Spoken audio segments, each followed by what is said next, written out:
Hi friends, మా ట్రిప్లో భాగంగా అయితే మేము ఫస్ట్ డే మైసూర్ అంతా కవర్ చేసుకొని నైట్కి కూర్గి వెళ్ళిపోయామండి.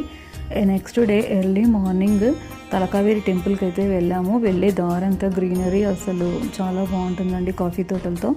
ఈ తలకావేరి టెంపుల్ కూర్గు దగ్గరలో ఉన్న బ్రహ్మగిరి పర్వతాలలో అయితే ఉందండి. ఇది కావేరీ నది జన్మస్థానంగా భావిస్తారు. ఇది మన హిందువులకు అత్యంత పవిత్రమైన పుణ్యక్షేత్రం. ఈ ప్రదేశం సముద్ర మట్టానికి 1276 మీటర్ల ఎత్తులో అయితే ఉందండి. మేము వెళ్ళే టైంకి చాలా ఫాగీగా వెదర్ అయితే చాలా బాగుందండి. సన్నగా చినుకులు కూడా పడుతున్నాయి. మాకైతే ఈ ప్లేస్ చాలా బాగా నచ్చిందండి. మీలో ఎవరైనా కూర్గి వెళ్ళినప్పుడు మస్ట్ విజిట్ ప్లేస్ అండి. Thank you friends.